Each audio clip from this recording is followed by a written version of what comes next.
आइए इस टॉपिक में हम लोग वर्क के बारे में थोड़ा सीखते हैं। वर्क के बारे में जानने से पहले आपको याद दिला दें कि वेक्टर में दो तरह का मल्टीप्लिकेशन आप लोग सीखा है, एक वेक्टर मल्टीप्लिकेशन और एक स्केलर मल्टीप्लिकेशन। इस चैप्टर में मुझे स्केलर मल्टीप्लिकेशन का काम पड़ेगा, तो एक बार इसको हम लोग रिकैप कर लेते हैं।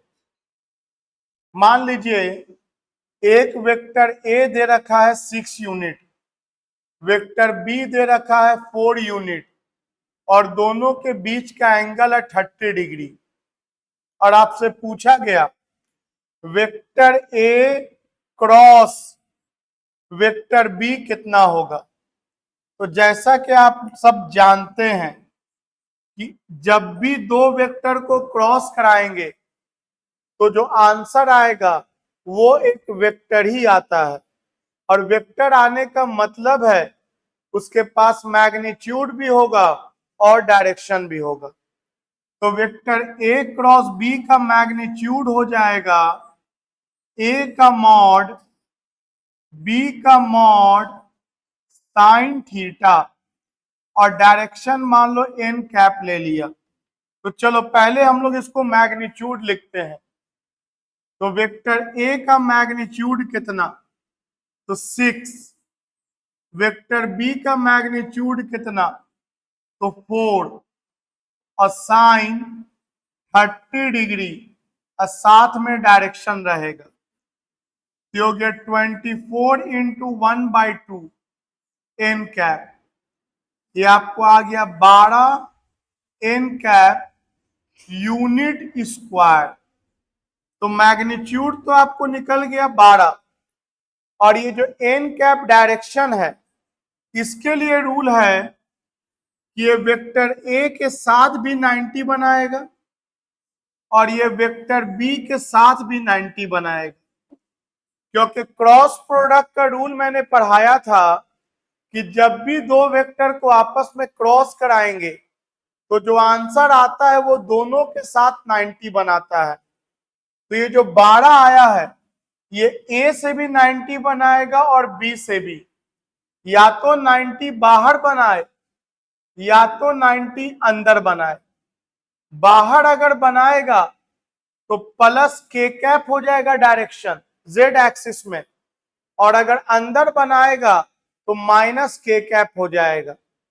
अब बाहर बनाएगा कि अंदर बनाएगा, इसके लिए मैंने आपको बताया था क्लॉक रूल कि अगर क्लॉकवाइज घूमा तो इनवर्ड होगा परपेंडिकुलरली, और अगर एंटी क्लॉकवाइज रोटेशन हुआ तो आउटवर्ड होगा परपेंडिकुलरली।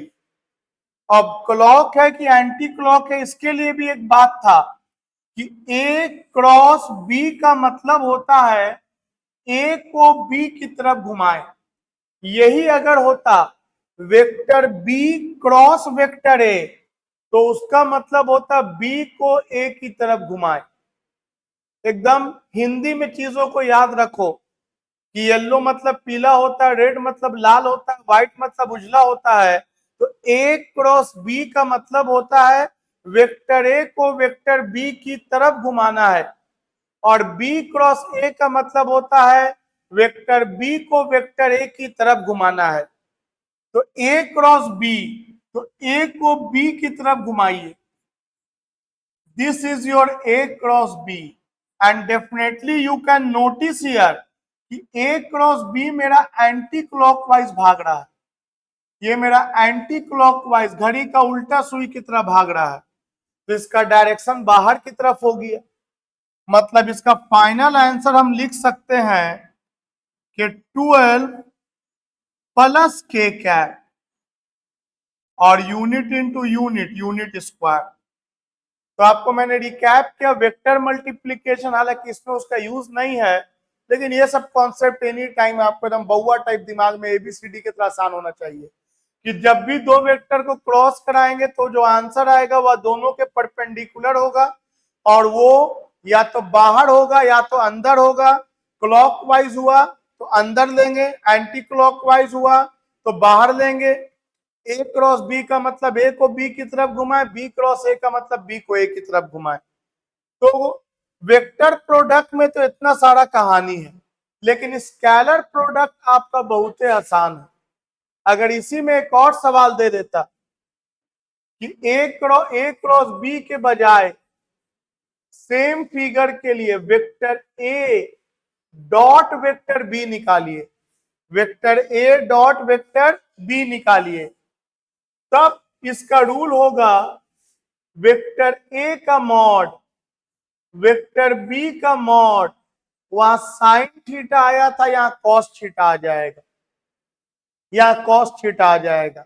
और इसको डायरेक्शन से कोई मतलब ही नहीं है, ओनली स्केलर है, सिर्फ मैग्नीट्यूड मौजूद होगा। ये भी vector, but the answer which is coming after the dot product that is a scalar quantity. तो चलो, वेक्टर ए का मैग्नीट्यूड कितना है 6, वेक्टर बी का मैग्नीट्यूड कितना है 4, और कॉस कितना डिग्री है 30 डिग्री। ये 24 into √3/2, so it comes 12√3 unit square, and direction से कोई मतलब नहीं है, it is just a scalar quantity. चलिए, इस ही को आगे बढ़ाते हुए अगर आपसे हम ये पूछ दे अब कि 3i डॉट 7i, तो हमेशा चीजों को आपको कहा है मैंने कि डायग्राम्स के हेल्प से दिमाग में लाना, लिखना जरूरी नहीं कॉपी में डायग्राम बनाए, लेकिन देखते के साथ दिमाग में आपके डायग्राम बनना चाहिए। आपको जैसे हम बोलते हैं लायन, तो दिमाग में को शेर आ जाता है, एलिफेंट हाथी, दिमाग में एक आ जाता है ह्यूज सा कोई जानवर है। उसी तरह 3i डॉट 7i, तो दिमाग में आपके आना चाहिए आई देख करके कि एक्स में जा रहे हैं, और 3i मतलब एक्स में जा रहे हैं 3i, ये हो गया 1 2 and this one is 3 4 5 6 7 8 and this one is 7। एक तो 3i जाना है और दूसरा 7i, तो 7i भी इसी पे चलेगा। और आपको करना क्या है, तो आपको डॉट प्रोडक्ट करना है। रूल क्या कहता है कि वेक्टर ए का मॉड लिखो, लिख दिया मैंने 3, वेक्टर बी का मॉड लिखो डायरेक्शन छोड़ के, लिख दिया मैंने 7, और दोनों के बीच का एंगल देखो, तो आई और आई के बीच का एंगल दोनों पैरेलल है, तो definitely the angle is 0 degree, तो cos 0 का वैल्यू होता है 1, तो 7 3 21 इंटू 1, द आंसर इज 21। 7 और 3 का डॉट प्रोडक्ट आपको यहां 21 आया, लेकिन यही लिखा रहे 3i डॉट 7j, पहले दिमाग में एक डायग्राम बना लो कि 3i डॉट 7j का डायग्राम कैसा होगा। बिल्कुल बन गया होगा आपके दिमाग में। आपको x में 3 जाना है 3i, और आपको y में 7 जाना है। मैग्नीट्यूड बड़ा होता है तो एरो का लंबाई भी बड़ा दिखाते कंपैरेटिवली, एंड डेफिनेटली दोनों के बीच का एंगल 90 डिग्री हो गया। तो अगर डिटेलिंग करें, इसका मैग्नीट्यूड हो गया 3, इसका मैग्नीट्यूड हो गया 7, और i और j को डॉट कराएंगे तो 90 आ रहा है, और cos 90 का वैल्यू 0। तो आप देख सकते हैं केवल न्यूमेरिकल वैल्यू का मल्टीप्लिकेशन नहीं है, इसमें डायरेक्शन भी इन्वॉल्व है। आपको यहां पर 3 और 7 वाला किया तो 21 आया, यहां भी 3 और 7 वाला किया तो 0 आ गया, बिकॉज ऑफ डायरेक्शन। तो हम लोग कंक्लूजन कर सकते हैं कि अगर आई डॉट आई हो, पहले इसका दिमाग में फिगर बनाओ आई डॉट आई का, तो बोलेंगे बिल्कुल बन गया सर।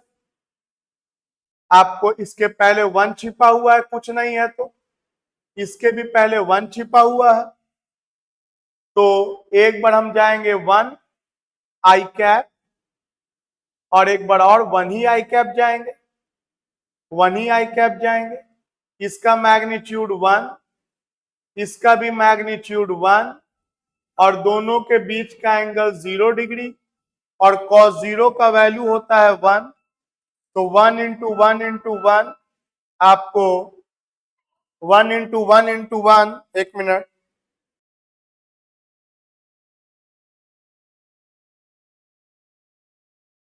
हाँ तो मैं ये बता रहा था कि आई डॉट आई, तो आई का मैग्नीट्यूड 1, आई का मैग्नीट्यूड 1, दोनों के बीच का एंगल 0, cos 0 भी 1, तो 1 इंटू 1 इंटू 1 आपको 1 आ गया।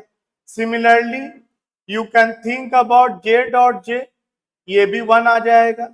यू कैन थिंक अबाउट के डॉट के, और ये भी 1 आ जाएगा। मतलब सिमिलर यूनिट वेक्टर का डॉट प्रोडक्ट 1 आएगा। और अगर यही हम लोग सोचें आई डॉट जे, तो जाहिर सी बात है जे कैप इधर हो जाएगा वाई एक्सिस में, तो 1 इंटू 1 इंटू कॉस 90 0, तो ये आपको 0 हो जाएगा। अगर आई डॉट के हो, ये भी 0 हो जाएगा। अगर जे डॉट के हो, तो ये भी 0 हो जाएगा। मतलब कोई भी डिसिमिलर यूनिट वेक्टर का डॉट प्रोडक्ट 0, और कोई भी सिमिलर यूनिट वेक्टर का dot product 1। Now let's move further. एक एग्जांपल दे करके फिर हम लोग अपने आज के उस टॉपिक में एंट्री लेंगे वर्क में, जिसके लिए वीडियो आपको बनाया जा रहा है। और अगर आपको क्रॉस प्रोडक्ट डॉट प्रोडक्ट आता है, तो आप ये सारा अब तक जो पढ़ा रहे हैं आप इसको स्किप करके आप वर्क से अपने वीडियो को स्टार्टअप ले सकते हैं। That depends upon the past history of yours, कि आप कहां तक चीजों को कमांड किए हुए हैं। तो चलो अगर एक एग्जांपल लेते हैं, वेक्टर ए है 2i cap plus 3j cap minus 6k cap, और वेक्टर बी दिया हुआ है -5i cap minus 4j cap plus 7k cap. And the question is very simple कि vector A dot vector B बताया जाए। ए dot B क्या हो? तो आपको पता है मल्टीप्लिकेशन का एक रूल होता है कि मान लीजिए मुझे अगर ये मल्टीप्लाई करना है, तो आप 6 को 3 से भी करोगे, 4 से भी करोगे, 8 से भी करोगे, 7 से भी करोगे, 6 से भी करोगे, फिर आप 5 को सबसे करोगे और फिर आप जोड़ दोगे। ये आप जानते हो, एक नंबर को लेके सबसे हम लोग मल्टीप्लाई करेंगे। तो यहां भी वही करना है। एक बार हम लोग इस ए को इससे भी करेंगे, इससे भी करेंगे मल्टीप्लाई, और इससे भी करेंगे। तो चलो ए को इससे किया जाए, plus into minus, minus 2×10 I dot I 1, I dot I 1। 1 लिखना जरूरी नहीं, मैंने लिख दिया, मैंने लिख दिया। मतलब सवाल यही था 2i cap dot -5i cap, तो प्लस इंटू माइनस माइनस, इसका मैग्नीट्यूड 2, इसका मैग्नीट्यूड 5, और ये cos 0 1 हो जाएगा क्योंकि ऑलरेडी हम प्लस मैच का साइन मल्टीप्लाई कर चुके हैं। तो ये आपको आ जाएगा -10, जो मैं आपको यहाँ पे लिखा हूं। लेकिन 2 को j से करने का कोई फायदा नहीं है, 2 को k से भी करने का कोई फायदा नहीं है, क्योंकि i और j का 0, i और k का 0। तो एक काम करते हैं, इतना क्यों टाइम पास करेंगे, सीधे हम लोग ये रूल बना लेते हैं कि i को i से कीजिए, j को j से कीजिए, और k को k से कीजिए। सिमिलर यूनिट वेक्टर का डॉट प्रोडक्ट कीजिए, क्योंकि डिसिमिलर का तो 0 होगा। तो 2×10 plus into minus minus 4×3 12, minus into plus minus 6 सते 42, तो आपको ये आ जाएगा 42 और 10 52, 52 और 12 -64 will be your answer. So it was so easy. Let us move to our topic work. देखिए, एक ब्लॉक है जो रखा हुआ है एक सरफेस पर, और आप इस ब्लॉक पर इस तरफ 40 न्यूटन का फोर्स लगा करके खींच रहे हैं, making an angle 60 degree with the horizontal. और आप देखा कि ये जो ब्लॉक है ये दूरी तय कर गया 8 मीटर का, 8 मीटर का दूरी तय कर गया। वर्क किसे कहते हैं हिंदी में पहले याद रखें। जब भी किसी बॉडी पर फोर्स लगाया जाए और बॉडी कुछ दूरी तय कर ले, कहेंगे कि वर्क डन हुआ है। वर्क डन होने के लिए एक तो फोर्स लगना चाहिए और बॉडी का कुछ दूरी तय होना चाहिए। मान लो मैं फोर्स लगाऊं और बॉडी दूरी तय नहीं कर रहा है, मान लो इसको मैं धक्का दे रहा हूं, फोर्स तो लगा रहा हूं लेकिन दूरी नहीं तय कर रहा है, तो वर्क डन 0 हो जाएगा। तो वर्क डन के लिए दोनों जरूरी है, फोर्स लगना चाहिए और कुछ दूरी तय होना चाहिए। तो वर्क के बारे में लिखेंगे हम लोग, जब किसी बॉडी पर फोर्स लगे और बॉडी कुछ दूरी तय करे तो कहेंगे कि वर्क डन हुआ है। Very simple definition of work. Body पर फोर्स लगना चाहिए और बॉडी कुछ दूरी तय करना चाहिए। जैसे यहां पर 40 न्यूटन का फोर्स लगा, आइए फोर्स का हम लोग दो हिस्सा तोड़ते हैं। आप सब जानते हैं फोर्स का एक हिस्सा जिसके साथ थीटा एंगल बनाएगा, ये एफ कॉस थीटा हो जाएगा। रिजोल्यूशन ऑफ वेक्टर में आप लोगों ने पढ़ा होगा, वेक्टर को रिजोल्व करते हैं और इस कॉस के साथ परपेंडिकुलर हो जाएगा F sine theta. F sine theta तो बॉडी को ऊपर ले जाना चाह रहा है, लेकिन अकॉर्डिंग टू क्वेश्चन बॉडी ऊपर नहीं जा रहा है, बॉडी आगे जा रहा है। और आगे ले जाने वाला कौन रिस्पॉन्सिबल हुआ? तो आगे ले जाने वाला रिस्पॉन्सिबल हुआ एफ कॉस थीटा। तो वर्क डन इक्वल टू हो जाएगा फोर्स इनटू डिस्प्लेसमेंट। जैसे कि मैंने कहा कि किसी बॉडी पर फोर्स लगाए या बॉडी कुछ दूरी तय करे तो कहेंगे कि वर्क डन हुआ है। तो यहाँ कौन सा फोर्स बॉडी को आगे की तरफ ले जा रहा है? तो आप देख सकते हैं आगे की तरफ ले जाने वाला एफ कॉस थीटा है, तो फोर्स के जगह पे आ जाएगा एफ कॉस थीटा और डिस्प्लेसमेंट के जगह पे आ जाएगा एस।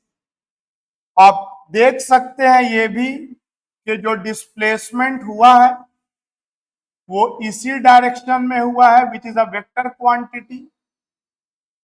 तो एफ कॉस थीटा वो फोर्स जो ब्लॉक को आगे ले जा रहा है इनटू डिस्प्लेसमेंट।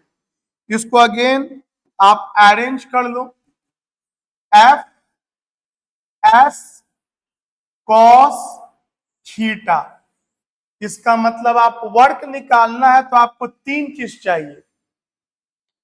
आपको फोर्स पता होना चाहिए, आपको डिस्प्लेसमेंट पता होना चाहिए और दोनों के बीच क्या एंगल बन रहा है ये पता होना चाहिए।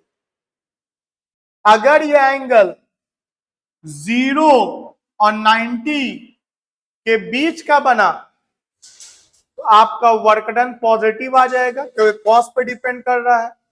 और अगर आपका एंगल 90 ही बन गया जो हम लोग एग्जांपल में देखेंगे तो वर्क डन 0 आ जाएगा। और अगर आपका एंगल 90 से बड़ा बना और 180 तक बना तो आपका वर्क डन निगेटिव भी आ जाएगा।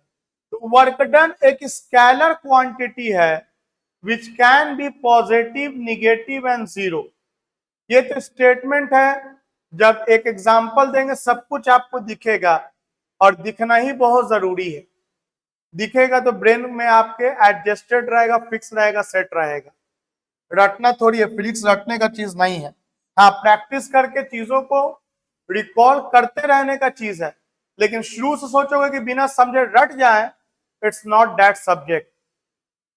तो आपको जैसा कि मैंने अभी थोड़ी देर पहले बताया था डॉट प्रोडक्ट में, कि डॉट प्रोडक्ट में आप देखते हैं कि जब हम लोग vector A dot vector B करते हैं तो उसका फॉर्मूला होता है A B cos theta.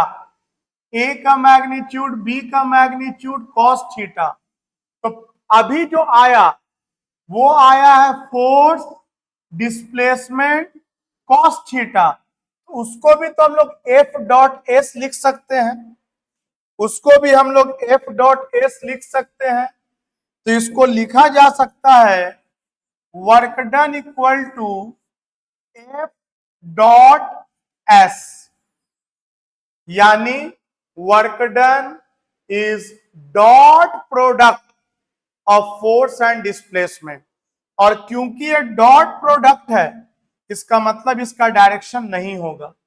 Force का डायरेक्शन होगा, मैग्नीट्यूड तो होगा ही, डिस्प्लेसमेंट का भी मैग्नीट्यूड डायरेक्शन होगा, लेकिन वर्क एक स्केलर बन के निकलेगा और इसका डायरेक्शन नहीं होगा। तो हम लोग वर्क को कैसे डिफाइन कर सकते हैं? बोलेंगे work is defined as dot product of force and displacement. Force और डिस्प्लेसमेंट का डॉट प्रोडक्ट है। इट इज कैसा quantity?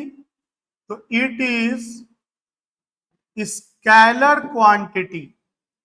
It can be positive, negative और zero, which we will see in the example. तो चलो थोड़ा आगे बढ़ते हैं हम लोग। एक क्वेश्चन उठाते हैं, if force acting on block is 2i cap plus 3j cap minus k cap Newton displaces a particle from 3, -1, 4 meter to 2, -4, 7 meter. Find work done. कहने के लिए क्वेश्चन वर्क का है, जबकि पूरी तरह से एक वेक्टर का क्वेश्चन है, पूरी तरह से वेक्टर का क्वेश्चन है।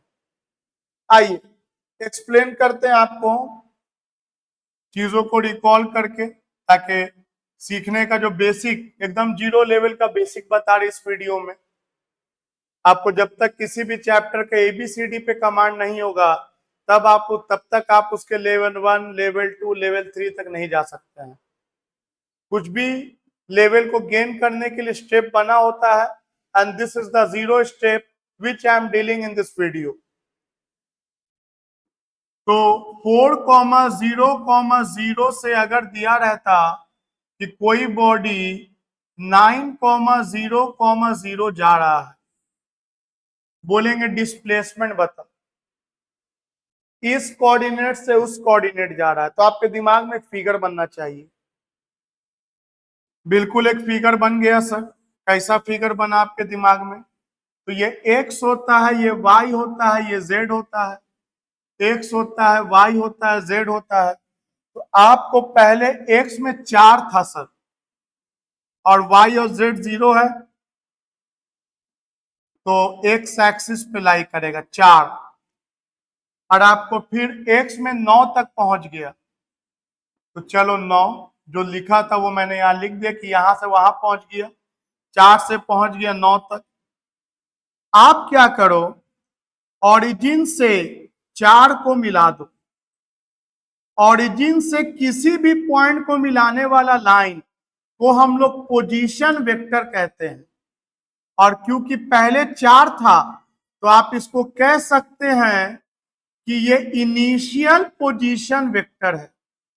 आर इनिशियल, ये इनिशियल पोजीशन वेक्टर है, and definitely you can write it for I cap, for I cap. तो मैंने पोजीशन वेक्टर के बारे में एक लाइन बोला जो आप भली बात ही जानते हैं, किसी भी चैप्टर में जाने से पहले calculus, vector, graph, basic kinematics तो आपको पता ही होना चाहिए। तो आप ओरिजिन से किसी भी पॉइंट ऑन द ग्राफ को मिला देते हैं तो वो पोजीशन वेक्टर कहलाता है। तो this is your initial position vector, और उसके बाद वो 9 पर चला गया। तो अगेन आप क्या करो, ओरिजिन से 9 तक फिर एक पोजीशन वेक्टर खींच दो, and this we will call final position vector, final position vector, R final, and definitely it is equal to 9 I cap. तो आपसे अगर बोलें कि डिस्प्लेसमेंट क्या हुआ ए से लेके बी तक का, तो डिस्प्लेसमेंट तो यहां से यहां तक ही हुआ। This is your from A to B which you will say displacement. और कोई छोटा बच्चा भी बोल सकता है कि डिस्प्लेसमेंट के लिए आप फाइनल में इनिशियल घटा दो तो ये गैप मिल जाएगा। तो ये मैंने कॉन्सेप्ट आपको दे दिया कि अगर आपको अब डिस्प्लेसमेंट निकालना है और पोजीशन वेक्टर के टर्म में क्वेश्चन दिया है, तो the process is very easy. Final position vector minus initial position vector, and this final position vector is 9 I cap, initial position vector is 4 I cap, and the difference comes 5 I cap. This is your displacement. It is the way to calculate the displacement. तो चलो इस concept को दिमाग में रखते हुए हम लोग अपने दिए गए क्वेश्चन को डील डिस्कस करते हैं। आपको मैंने पहले भी बोला, वीडियो देखने का तरीका ये नहीं है कि आप देखते चले जाओ। आप अब पॉज करो, चीजों को लिखो, उनके बारे में सोचो, और देखो कि आप यहां तक चीजों को समझ गए। नहीं समझे फिर रिवाइंड करो, फिर पीछे जाओ, और यहां तक समझ के फिर चीजों को आगे ले जाओ। तो आपको फील आएगा कि आप 1 घंटा 1.5 घंटा देखने के बाद उस टॉपिक को लेकर के आपके पास कुछ अच्छा बेहतर कॉन्सेप्ट है, तब आपका वो 1.5 घंटा वर्दी है। अदरवाइज बैठे बैठे सिर्फ देख लेना, that is not going to work at all. और उसके बाद भी दोबारा नहीं समझ में आता, तिबारा देखो, उसके बाद तो फिर मैं हूं ही। You can ask me directly, I will explain you. तो चलो क्वेश्चन दिया है, एक पार्टिकल इस पोजीशन वेक्टर से इस पोजीशन वेक्टर पे चला जा रहा है, तो आपको इनिशियल और फाइनल पोजीशन वेक्टर चाहिए। तो हम आर इनिशियल ले लेंगे कितना, 3 आई कैप माइनस जे कैप प्लस 4 के कैप, इतना मीटर, और उसको क्या ले लेंगे उसको ले लेंगे 2i cap minus 4j cap plus 7k cap metre. तो बस नंबर सिर्फ चेंज हो गया 4,0,0 से 3,-1,4। इसका भी आपके दिमाग में फिगर बनना चाहिए। मैंने सिखाया है कि 3i कैप का मतलब पहले x में 3 जाओ, -1 का मतलब फिर y में -1 जाओ, मतलब निगेटिव y में 1 जाओ, और फिर 4 मतलब कि k कैप में 4 चल जाओ। मतलब एक बार ऐसे जाओ, फिर डिप करो, फिर बाहर निकल जाओ। इसका भी दिमाग में आपके फिगर बनना चाहिए। वेक्टर में आप सीखे हो ये। चलो, लिखने को तो बहुत आसान होता है, लिखना बहुत आसान होता है, चीजों को समझना ही टेढ़ा है। लेकिन उस टेढ़े काम को कर लिए तो फिर तो अपने आप आपका हाथ चलेगा। आपको ABCD बोलेंगे लिखो, ऑटोमेटिक आपका हाथ चलेगा। That is so easy for you, but it was not easy when you were in the nursery class. वहां आपको बहुत मेहनत लगा था। तो कोई चीज बिना मेहनत के ना कल हासिल होता था दोस्त, ना आज हासिल होगा, ना कल हासिल होने वाला है। You have to work hard to achieve anything, to make anything very very easy for you. So initial position vector लिख दिया मैंने, and this is 2i cap minus 4j cap plus 7k cap. Now what will be the displacement? तो displacement होगा final position vector minus initial. Final 2i cap minus 4j cap plus 7k cap minus 3i cap minus j cap plus 4k cap. Bracket open कीजिए, what you get? तो ये -3 और ये +2, तो -i cap, minus minus plus, ये +j और ये -4j, तो -3j cap, minus into plus -4k plus 7k, तो +3k कैप। तो ये कैलकुलेशन तो खुद से करना। तो ये आपका डिस्प्लेसमेंट निकल गया। क्यों निकाले हम डिस्प्लेसमेंट? क्योंकि मेरे को वर्क डन निकालना है, और जैसा कि आपको बोला गया कि work done is dot product of force and displacement. So what is force given in the question? Force given in the question is 2i cap plus 3j cap minus k cap, और displacement कितना आया है बउआ? -i cap minus 3j cap और +3k cap. ये आपका displacement आया। और आपको बोला है मैंने कि डॉट प्रोडक्ट में i को i से कराओ डॉट, j को j से और k को k से। बाकी इधर उधर कराने का कोई फायदा नहीं है। तो चलो, प्लस इंटू माइनस माइनस, यहां पे 1 छिपा है तो 2 एकम 2, प्लस इंटू माइनस माइनस, 3 तिहाई के 9, minus into plus minus, -1 into 3 -3। तो ये हो गया 9 2 11 और 11 और 3 14। आप देख सकते हैं वर्कडन आपका -14 जूल, निगेटिव वर्कडन आ गया। So it was one of those questions which is definitely formula based question। आसान थोड़ा करना होता, आपको डायरेक्ट डिस्प्लेसमेंट दे देते हैं, फोर्स दे देते हैं, सीधे डॉट कर देते। और अगर पोजीशन वेक्टर के टर्म में दे दिया है तो आप डिस्प्लेसमेंट निकाल के डॉट करोगे। Let's move further. आइए एक और बेसिक सवाल उठाते हैं, फॉर्मूला बेस।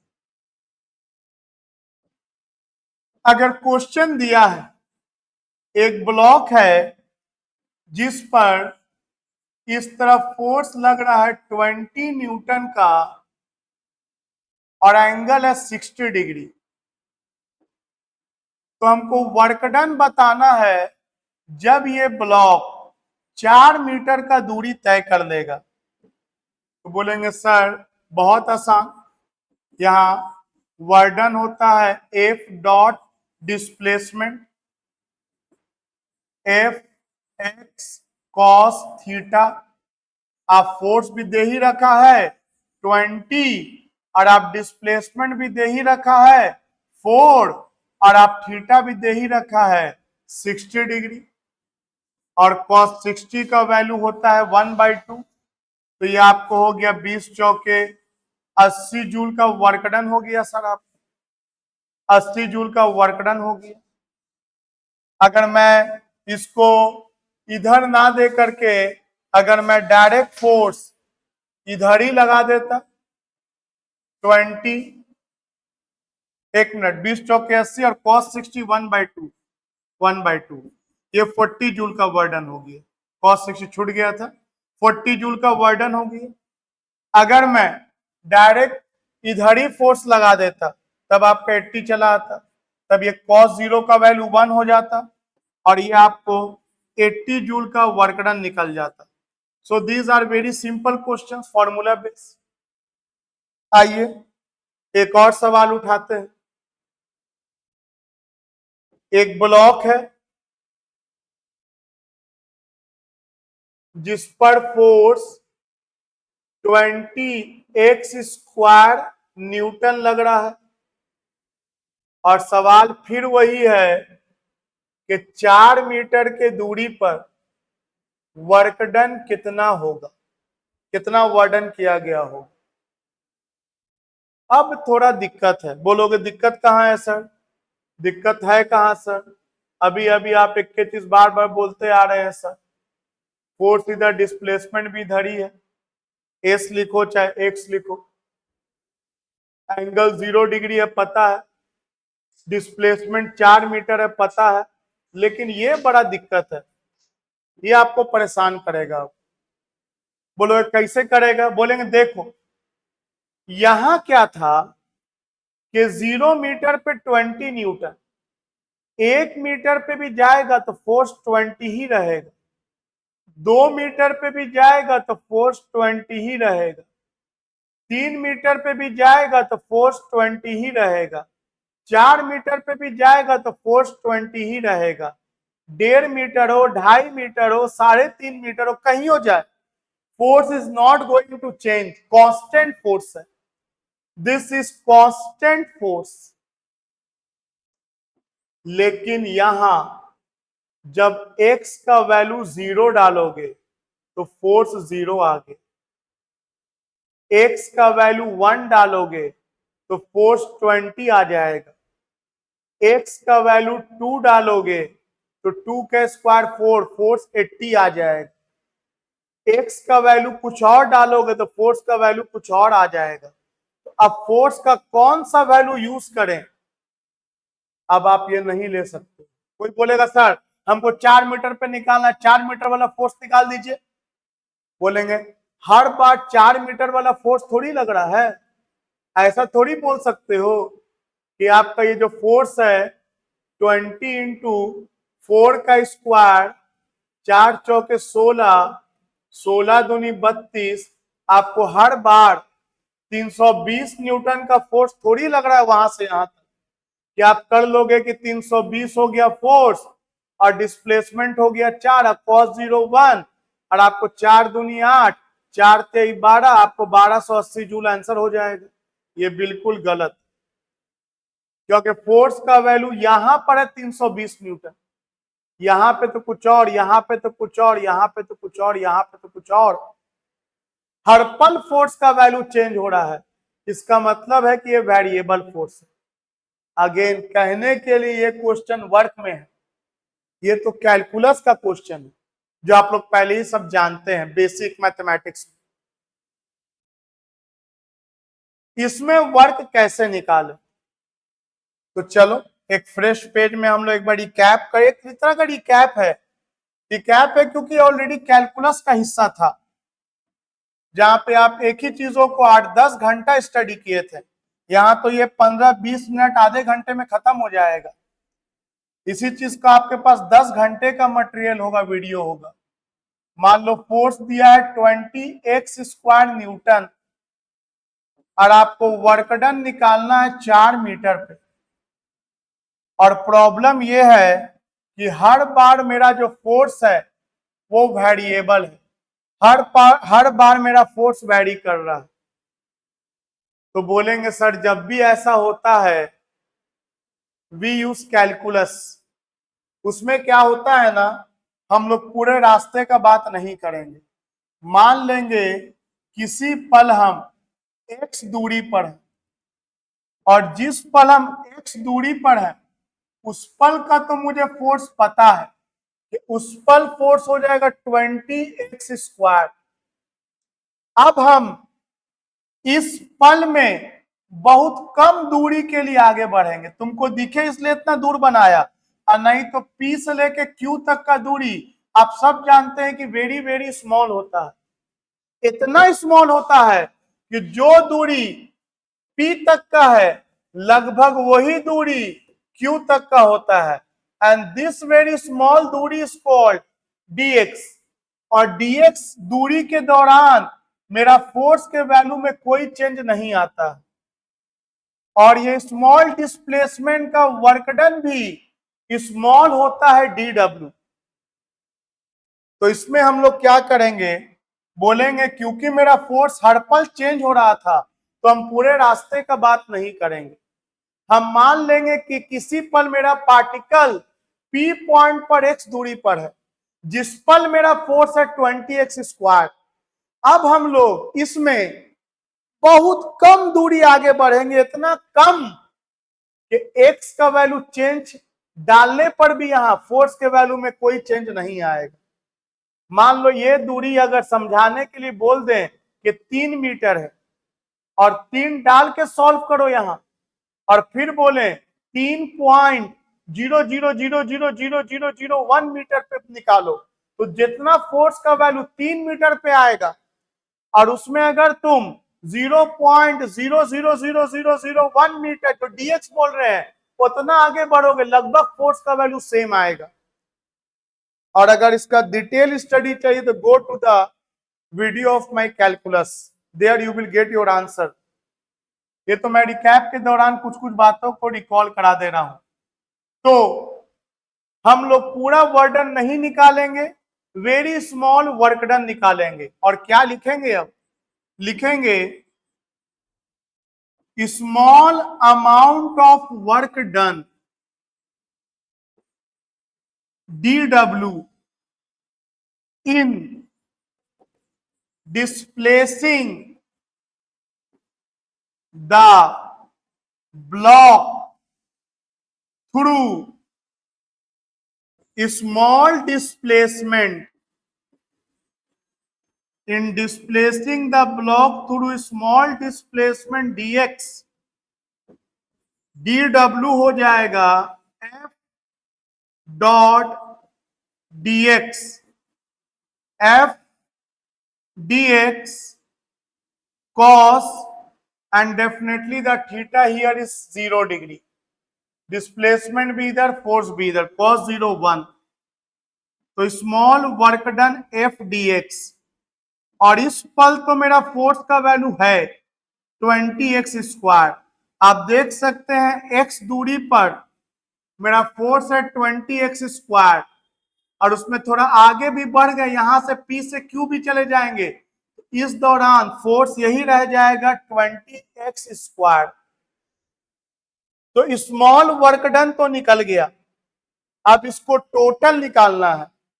और आप सब जानते हैं अगेन इंटीग्रेशन का एक फॉर्मूला होता है, h⁴n dx का इंटीग्रेशन करना है तो पावर में एक जोड़ दो और उतना ही से डिवाइड कर दो। पावर में add 1 and divide by the same power.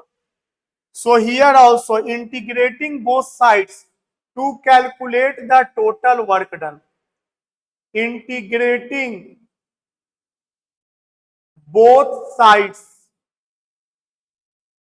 काहे के लिए इंटीग्रेट करेंगे, करेंगे इसलिए to calculate the total work done, total work done.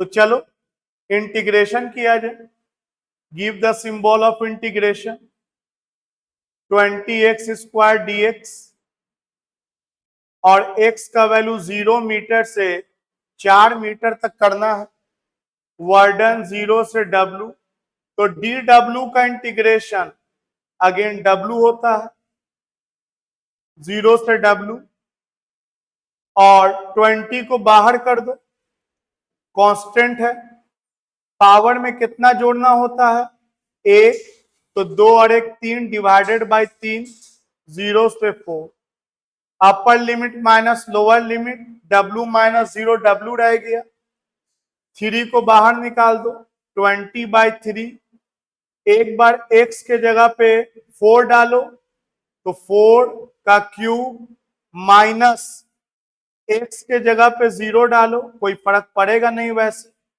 So here comes 20 into 4 चौके 16 चौके 64 डिवाइडेड बाई 3, इतना joule is your answer, what ever comes after simplifying. So this is the way to calculate the work done.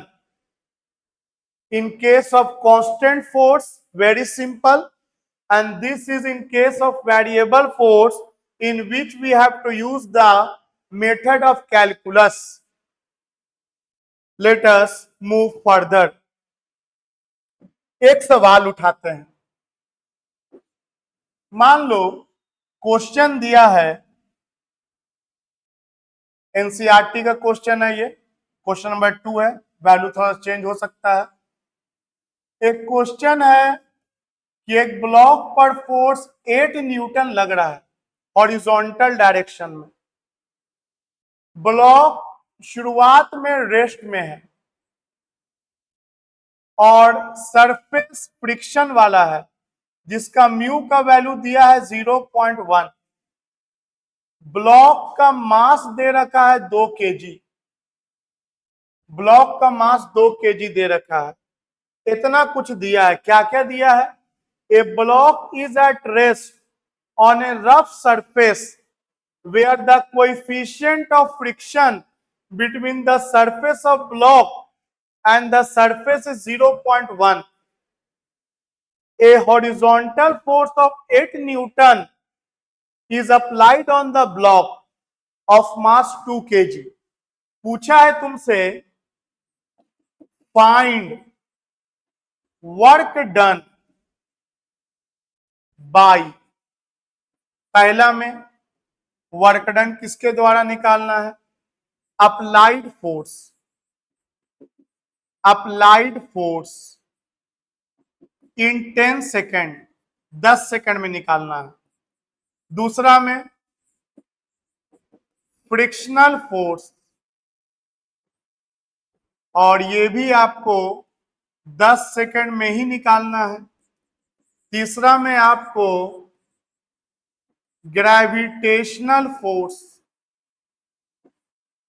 and it is also in 10 seconds you have to calculate.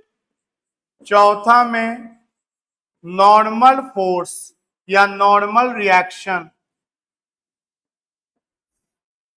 Normal reaction gravitational force, normal reaction in 10 second, ये भी निकालना है।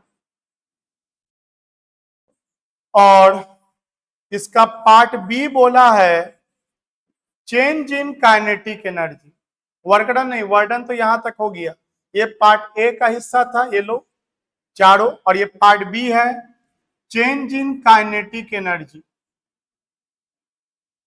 And in 10 second, in 10 second.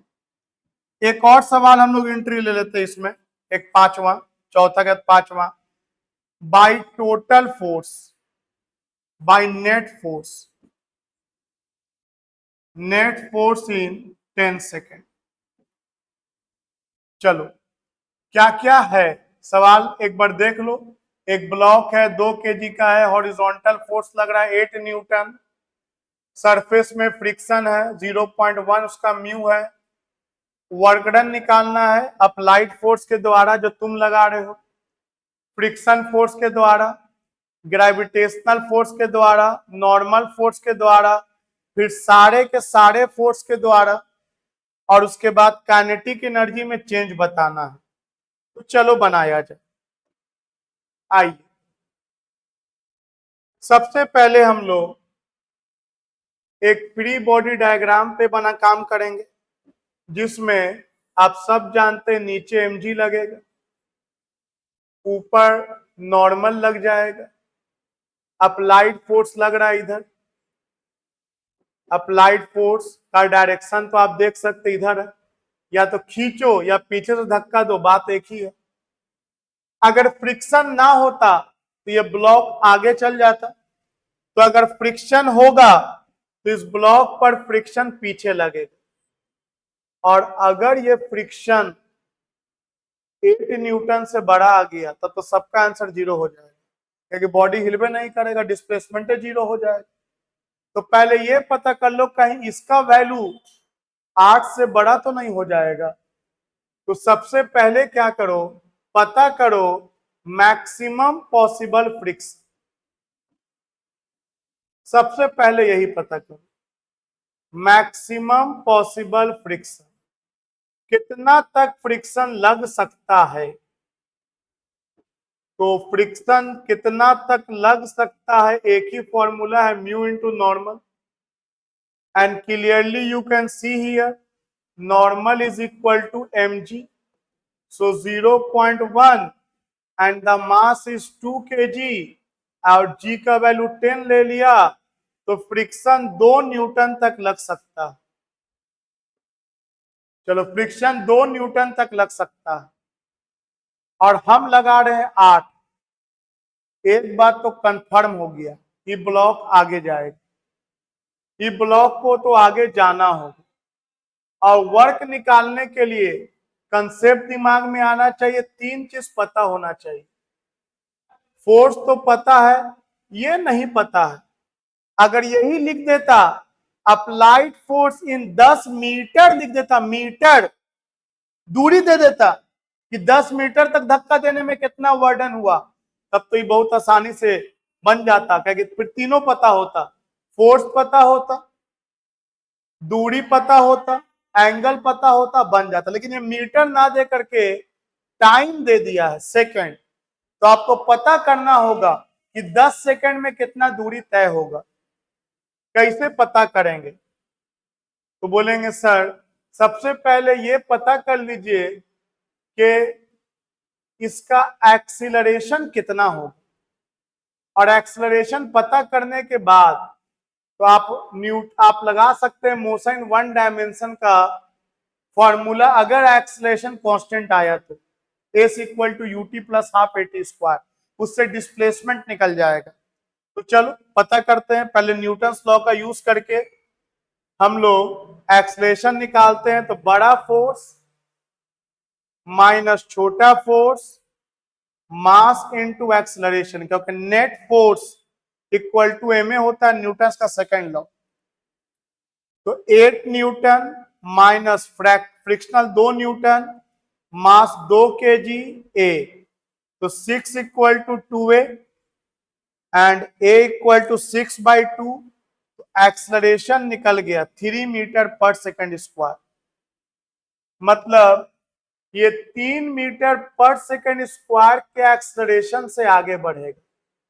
और आप सबको पता है कि 3 मीटर पर सेकंड स्क्वायर का मतलब हर 1 सेकंड में वेलोसिटी 3 मीटर पर सेकंड से बढ़ेगा। तो चलो फॉर्मूला यूज करते हैं, s equal to ut plus half at square. आपका ब्लॉक तो रेस से स्टार्ट हुआ, u का वैल्यू 0, एक्सीलरेशन हो गया 3 और टाइम हो गया 10 का स्क्वायर। तो दूरी कितना निकल गया, 10 का स्क्वायर 100, 100/2 50 इंटू 3, आपको 150 मीटर का दूरी तय होगा 10 सेकंड में। ये आपको निकल गया, कहानी का इंपॉर्टेंट हिस्सा निकल गया। पहले तो ये पता कर लिया कि ब्लॉक आगे जाएगा कि नहीं, तो पता चला फ्रिक्शन 2 ही लग रहा है और हम 8 लगा रहे हैं, तो ब्लॉक आगे तो जाएगा। फिर ये पता लगाया कि आखिर 10 सेकंड में कितना दूर जाएगा। उसके लिए पहले हम लोग एक्सीलरेशन निकाला और फिर काइनेमेटिक्स का फॉर्मूला यूज करके हम लोग 10 सेकंड में दूरी पता कर लिया। अब हम लोग 1 बाय 1 उसको डिस्कस करते हैं। अब मेरे पास सब कुछ पता है। आइए उस बोर्ड पे डाटा को एक बार लिख लेते हैं हम लोग। हमको अब ये पता हो चुका है कि ये ब्लॉक एक तो रेस्ट से स्टार्ट हुआ है, और दूसरी बात कि 10 सेकेंड में ये जो ब्लॉक है वो 150 मीटर का दूरी तय कर रहा है, और मेरा जो फोर्स है ये 8 न्यूटन का लग रहा है, और जो पीछे रोकने के लिए तैयार है, हालांकि रोक नहीं पाएगा, वो 2 न्यूटन का लग रहा है, और ये 3 मीटर पर सेकंड स्क्वायर के एक्सलरेशन से आगे जा रहा है। ये डाटा सारा कैलकुलेट हम लोग पिछले शीट में कर चुके। अब आते हैं पहला सवाल। पहला है work done by applied force. Work done by applied force, तो बोलेंगे अप्लाइड फोर्स का वर्क डन, W और पॉप F लिख दिया। एक ही फॉर्मूला है, F dot S, F S. Applied force भी इधर और डिस्प्लेसमेंट भी तो इधर ही हो रहा है। Angle 0 degree, cos 0 degree. Applied force है 8, डिस्प्लेसमेंट है 150, cos 0 1, 15 × 120 0। Work done by applied force आ गया 1200 जूल। आइए सेकंड बनाते हैं। सेकंड में पूछा है work done bye frictional force. Frictional force, तो फ्रिक्शन को स्मॉल f से इंडिकेट कर दिया। फॉर्मूला एक ही है, F dot S, friction displacement cos. Angle ध्यान देना, कुछ भी मत लिख दिया करना। फ्रिक्शन लग रहा है पीछे और डिस्प्लेसमेंट हो रहा है आगे। फ्रिक्शन पीछे, डिस्प्लेसमेंट आगे, यह एंगल 180 होता है। तो ये कॉस 180 डिग्री, और कॉस 180 होता है -1। तो फ्रिक्शन है कितना, 2 न्यूटन, डिस्प्लेसमेंट 150, और कॉस 180 -1, तो -300 जूल आ गए। तो आप देख सकते हैं कि वर्क डन पॉजिटिव भी आया, वर्क डन निगेटिव भी आया। अब देखना 0 भी आता है, जैसा कि मैंने स्टेटमेंट में लिखा था। तो स्टेटमेंट तो है लेकिन दिखना चाहिए आपको कैलकुलेशन में। हमेशा बोला है आपको किसी भी न्यूमेरिकल के लिए थ्योरी बहुत अच्छा होना चाहिए, और किसी भी थ्योरी को अच्छा करने के लिए न्यूमेरिकल बहुत अच्छा होना चाहिए। मतलब दोनों एक दूसरे का कॉम्प्लीमेंट्री होता है। केवल थ्योरी पढ़ते रहोगे तो भी मीनिंगलेस है, केवल न्यूमेरिकल बनाओगे तो भी मीनिंगलेस है। कितना न्यूमेरिकल रट रखते हो, आपको दोनों को बैलेंस करके समझते हुए चलना है। तीसरा में आपसे पूछा है work done by gravitational force. Gravitational force, तो चलो work done by gravitational force सोचते हैं। मतलब mg वाला हो गया फोर्स डॉट डिस्प्लेसमेंट, तो mg डिस्प्लेसमेंट कॉस, एंगल ध्यान दो। तो बोलेंगे सर पूरे रास्ते में जो mg लग रहा है वो तो भाई नीचे लग रहा है वर्टिकली डाउनवर्ड, और डिस्प्लेसमेंट इधर, definitely it is 90 degree, and cos 90 is 0।